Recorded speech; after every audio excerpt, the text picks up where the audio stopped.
جن کی نمازیں ان کے سروں سے اوپر نہیں جاتی. ایک وہ غلام جو اپنے آقا سے بھاگ جائے جب تک کہ واپس نہ آئے، اور دوسرے وہ بیوی جو اپنے شوہر کی نافرمانی کرے جب تک کہ نافرمانی سے باز نہ آ جائے.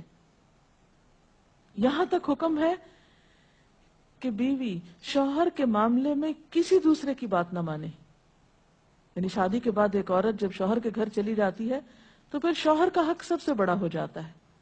بعض اوقات ہمارے معاشرے میں ایک طرف شوہر کچھ کہتا ہے، دوسری طرف والدین کچھ کہتے ہیں، تیسری طرف کسی اور کا مشورہ کچھ ہوتا ہے، عورت بیچاری بیچ میں پس جاتی. ایسے موقع پر عورت کے لیے کیا لازم ہے، اس کی پرائرٹی کیا ہوگی کہ وہ اپنے شوہر کی بات مانے. عورت کی دوسری بڑی ذمہ داری اپنی آبرو اور عزت و عصمت کی حفاظت ہے. عورت کوئی ایسا کام نہ کرے جس سے اس کی عفت و عصمت پر کچھ حرف آئے.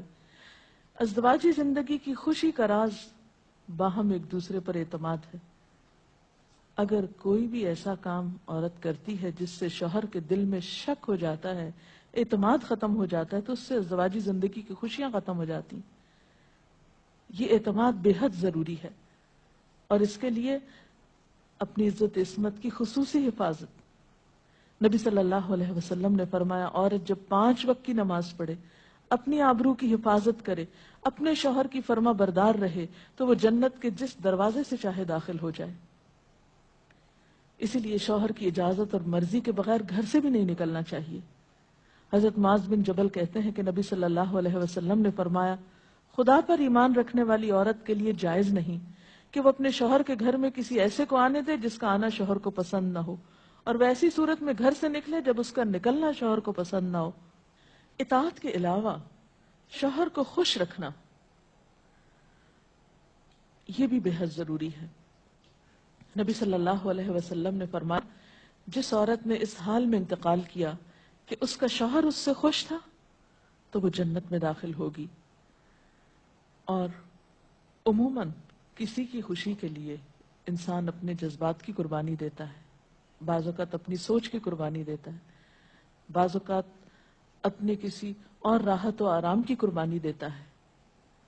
تو ایک عورت جب اپنے شوہر کو خوش کرتی ہے تو جواباً اس کے لیے خوشی پلٹتی ہے.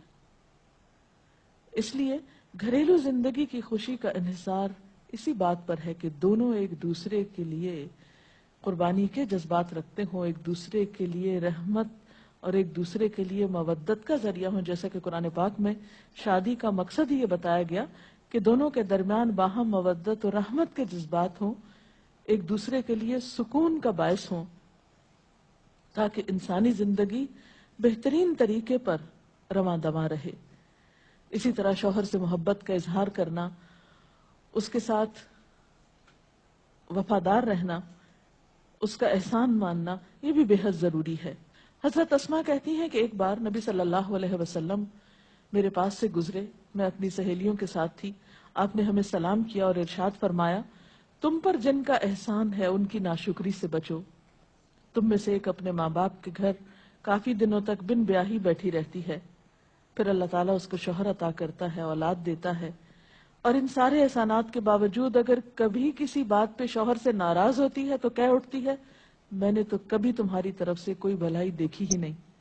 تو یہ جملہ ناشکری کا جملہ ہے جو عورت کو نہیں بولنا چاہیے.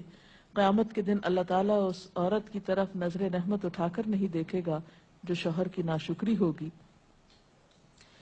اور آخری بات یہ کہ عورت کے اوپر لازم ہے کہ وہ اپنے گھر بار، مال و اسباب اور اپنی ذمہ داریوں میں شوہر کی مددگار رہے، شوہر کی وفادار رہے.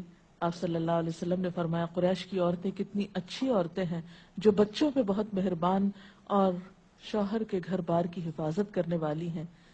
آپ صلی اللہ علیہ وسلم نے ایک اچھی عورت کی خوبیاں بیان کرتے ہوئے فرمایا، مومن کے لیے خوف خدا کے بعد سب سے مفید اور باعث خیر نعمت نیک بیوی ہے. اور نیک بیوی کون؟ جب وہ شوہر اسے کسی کام کے لیے کہے تو خوشی سے کر دے، جب اس پہ نگاہ ڈالے تو اسے خوش کر دے، جب اس کے بھروسے پہ قسم کھائے تو وہ اس کی قسم پوری کر دے، جب وہ کہیں چلا جائے تو اس کے پیچھے اپنی عزت و آبرو کی حفاظت کرے، اور شوہر کے مال و اسباب کی اور ان سب چیزوں کی نگرانی میں شوہر کی خیر خواہ اور وفادار رہے. اور اس کے ساتھ ساتھ اپنی صفائی، زیبائش اور سلیقہ مندی کا بھی ثبوت دے۔ اس سلسلے میں اگر آپ کے ذہن میں مزید کچھ سوالات ہوں تو آپ کر سکتے ہیں۔ اگر والدین اور شوہر دونوں میں سے کسی ایک کی بات ماننے کا جیسے وقت ہو تو پھر کس کی بات پہلے مانی جائے گی؟ شادی کے بعد شوہر کی بات ماننا زیادہ ضروری ہے بنسبت کسی اور کے، کیونکہ واضح طور پر آتا ہے کہ عورت شوہر کے معاملے میں کسی دوسرے کی بات نہ مانے۔ اگر شوہر کوئی ایسا حکم دے جو کہ شریعت کے خلاف ہو تو کیا اس کا حکم ماننا چاہیے؟ شریعت دین کے یہ خلاف؟ تو